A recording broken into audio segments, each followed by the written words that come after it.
को सदैव अपने कर्म सुधारने चाहिए।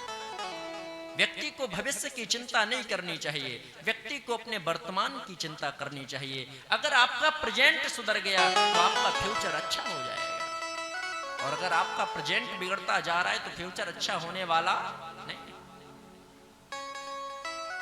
कर्म सुधारना चाहिए। मैं आपको एक छोटे से उदाहरण के माध्यम से समझाऊं। एक बार एक व्यक्ति मार्ग में जा रहा था, गर्मियों का समय था, सुंदर एक बाग आया आम का। उस व्यक्ति ने आम के फल को देखा। अच्छा विचार कीजिए परीक्षित जी, आम के फल को किसने देखा? बोले आंखों ने देखा।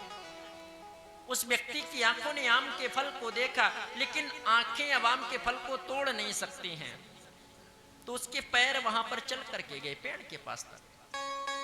आंखों ने देखा, पैर चल करके गए, हाथों ने तोड़ा, और हाथों ने तोड़ा लेकिन हाथ भी उसको खा नहीं सकते। मुख ने खाया, जिह्वा ने खाया। अच्छा जिह्वा ने खा तो लिया, लेकिन जिह्वा अपने पास रख नहीं सकती, बोले पेट ने रखा। आंख ने देखा, पैर चल करके गए, हाथ ने तोड़ा, जिह्वा ने खाया, पेट में रखा। उसी समय क्या हुआ, बगीचे का मालिक आ गया, उसने देखा आम चोरी कर रहा है, उठाई लाठी और दो चार उसकी पीठ पर मार दी। अच्छा बताओ पीठ का क्या दोष है? पीठ की कोई गलती है? आंखों ने देखा, पैर चल करके गए, हाथ ने तोड़ा, जिह्वा ने खाया, पेट ने रखा, और मार किस पर पड़ी? बोले पीठ पर। किसी व्यक्ति ने कहा देखिए भगवान ने इस व्यक्ति के साथ में अन्याय कर दिया, तो संत ने कहा अन्याय नहीं किया, अभी बात पूरी नहीं हुई। पीठ पर मार तो पड़ी, लेकिन आंसू कहां से निकले? बोले आंख से। शुरुआत कहां से हुई थी? आंख से। व्यक्ति जो कर्म करेगा उसको उसका फल भोगना ही पड़ेगा, ना चाहते हुए उसको उसका फल भोगना पड़ेगा। आपको जानकारी होगी जब सीता माता का विवाह होकर के आया अयोध्या, नवरात्रि तक माता सीता ने अयोध्या में भोजन नहीं किया। नवरात्रि तक माता सीता ने अयोध्या में जल का पान नहीं किया।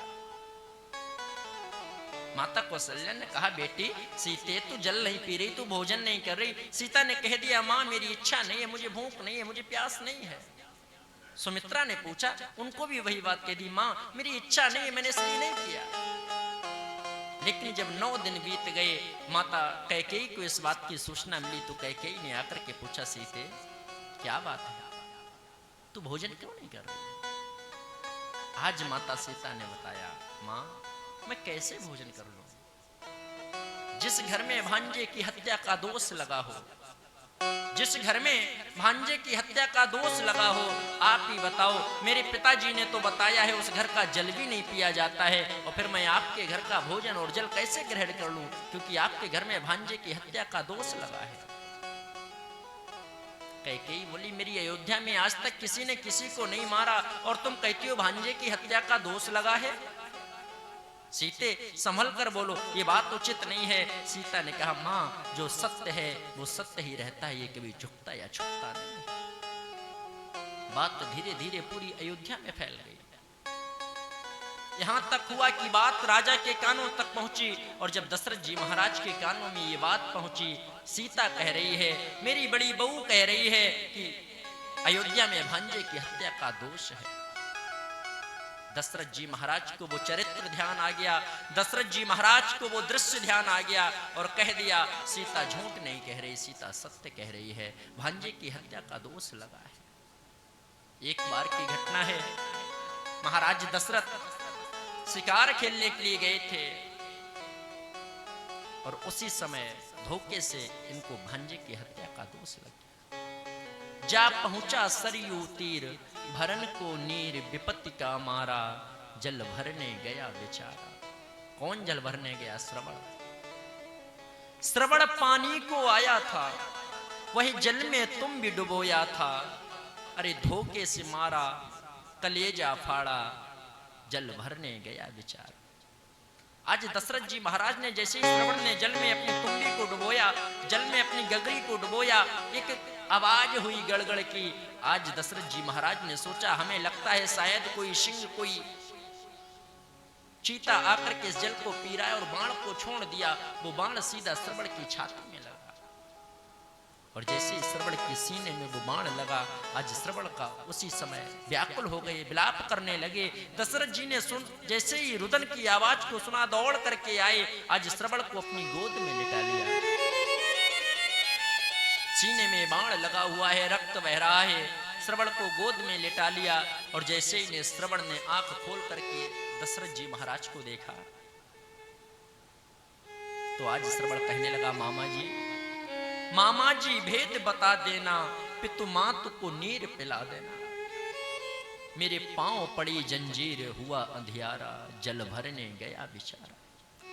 हे मामा जी, मेरे माता पिता अंधे हैं, उनको दिखाई नहीं देता है, मैं उनको तीर्थ कराने के लिए आया था, आपने मुझे बाण मार दिया, मैं अब उनके पास जाने के लायक ना बचा, इसलिए निवेदन है आप मेरे माता पिता को जल पिला देना।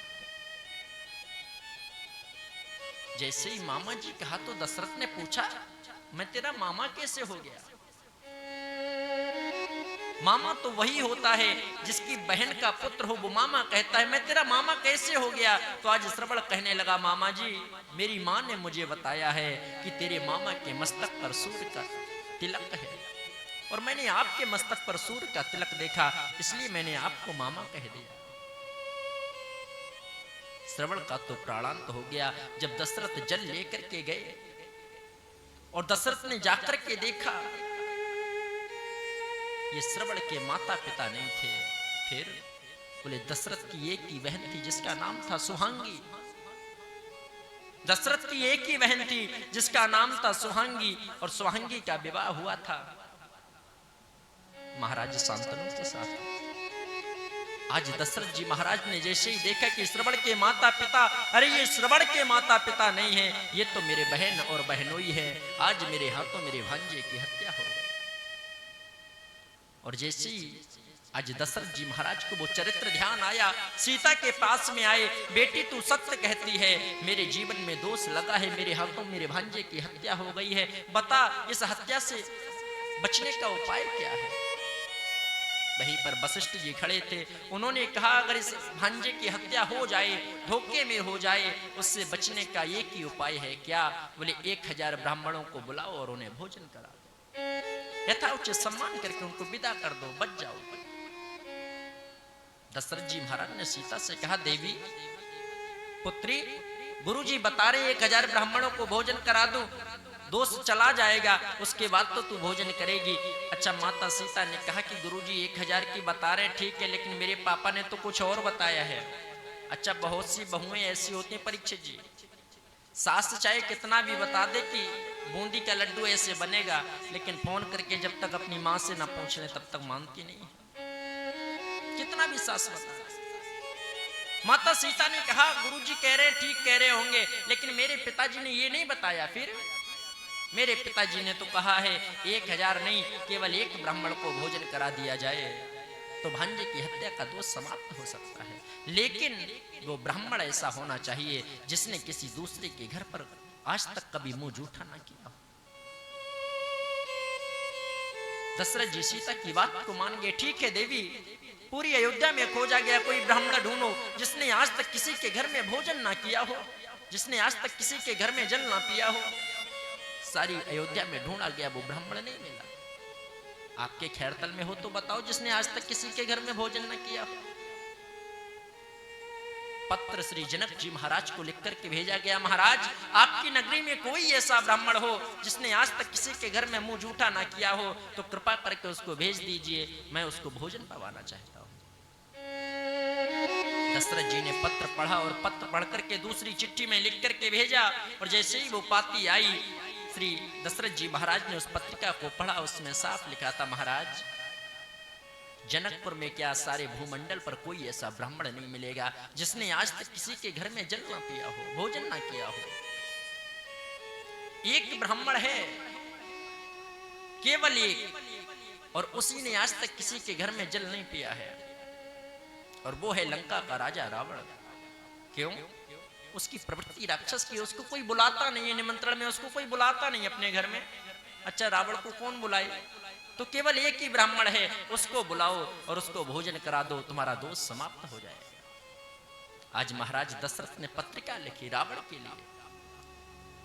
पत्रिका मंदोदरी के हाथ में लगी। मंदोदरी ने सोचा समय अच्छा है, मुहूर्त अच्छा है, आज मैं अपने पति को राम के दर्शन करवा ही दूं।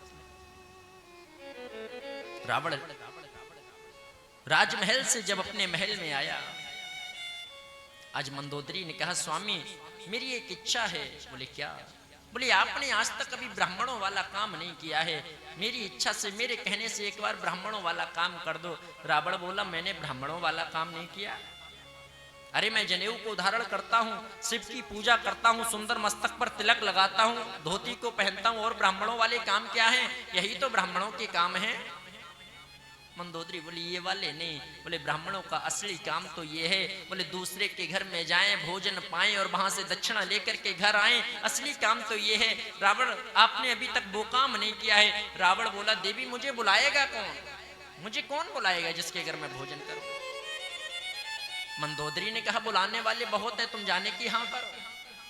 बुलाने वाले बहुत है, तुम जाने की हाँ करो। रावण बोला अगर देवी मुझे कोई बुलाएगा तो मैं जरूर जाऊंगा। मंदोदरी बोली वचन दो। रावण ने आज वचन दे दिया, देवी अगर मुझे कोई ससम्मान बुलाएगा कि आप मेरे घर पर भोजन करो तो मैं जरूर जाऊंगा। आज मंदोदरी ने बताया अयोध्या से चिट्ठी आई है, अयोध्या से पाती आई है। और जैसे अयोध्या की बात को सुना, रावण तैयार हो गया। और मैं आपको एक विशेष बात बताऊं, परीक्षित जी आप दोनों लोग केवल कथा पे ध्यान दो। मैया जो हो रहा है होने दो, कोई टेंशन नहीं, आप सिर्फ कथा सुनो।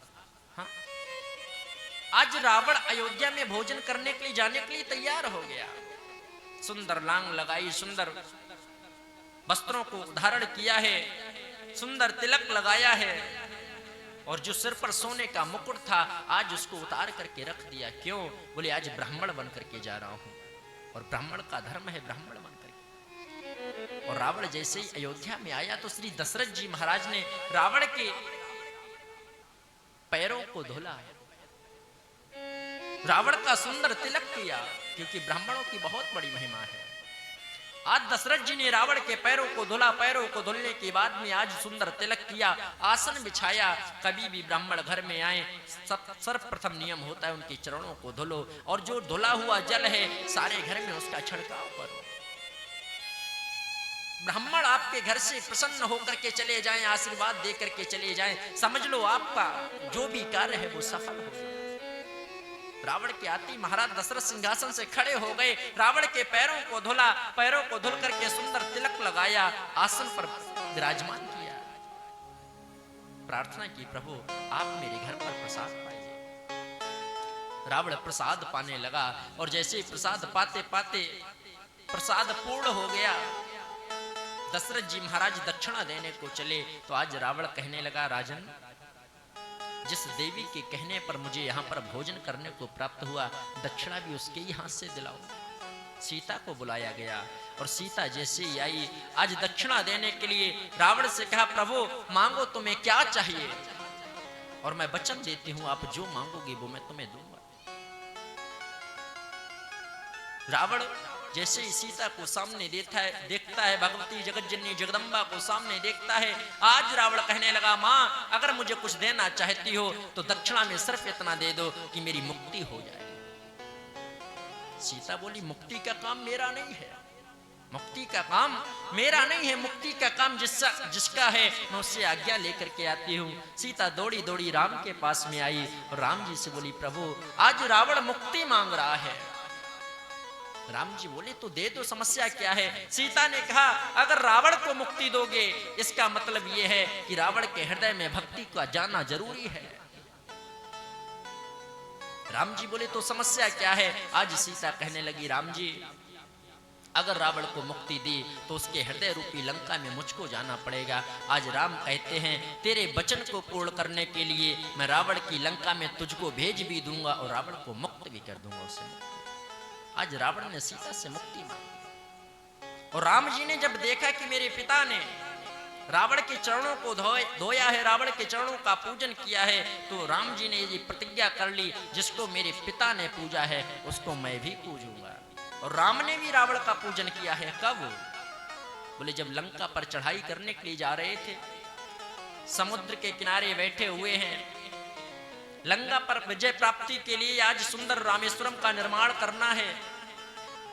विभीषण से श्री राम जी बोले कोई सुंदर आचार्य बताओ जो विद्वान भी हो और ज्ञानी भी हो, जो हमारे इस कार्य को पूर्ण करा दे। विभीषण बोले पूरी लंका में क्या, पूरी दुनिया में रावण से बड़ा ज्ञानी कोई नहीं है, और भगवान शिव का बहुत बड़ा भक्त भी है। अगर वो आपकी शिव की स्थापना करवा दे, अर्चना पूजन करवा दे, तो आपकी विजय निश्चित है। राम जी ने जामवंत को भेजा, और जामवंत ने जब रावण से जाकर के कहा कि मेरे प्रभु राम शिव की पूजा करना चाहते हैं और मैं तुम्हें आचार्य पद के लिए वर्ण करता हूं, आप मेरे यजमान का पूजन संपन्न कराएं। रावण आया, रावण ने आकर के रामेश्वरम की स्थापना की। रावण ने स्वयं जब राम जी ने प्रणाम किया तो रावण ने आशीर्वाद दिया, विजयी भव। क्यों? बोले यहाँ पर वो आचार्य, आचार्य का धर्म यजमान का कल्याण हो, चाहे जिस प्रकार से हो। और जब वो रावण जानता था कि हमसे ही जीतने के लिए अनुष्ठान कर रहे हैं और हम ही को आचार्य बनाया है, फिर भी रावण ने आशीर्वाद दिया, विजयी भव। महाराज, कर्म यदि अच्छा करोगे तो कर्म का फल तुम्हें भोगना पड़ेगा। रावण ने 1000 गलत काम किए होंगे, उसने हजारों गलत काम किए, ठीक है, लेकिन वो शिव का बहुत बड़ा भक्त था, शिव का बहुत बड़ा प्रेमी था, और उसकी भक्ति के कारण ही भगवान राम से उसे मुक्ति मिली। रावण कोई अज्ञानी नहीं था, रावण तो अपना कल्याण कर लेता, लेकिन वो जानता था कि मेरे जो लंका के वासी राक्षस है, इनका उद्धार कैसे हो, और उनका उद्धार कराने के लिए उसने इस मार्ग को चुना। कर्म का फल जीवन में भोगना पड़ेगा, आप जैसा कर्म करेंगे वैसा फल आपको मिलेगा। कल गिरिराज पूजन में ब्रजवासियों ने बड़े सुंदर तरीके से बाबा गिरिराज का पूजन किया।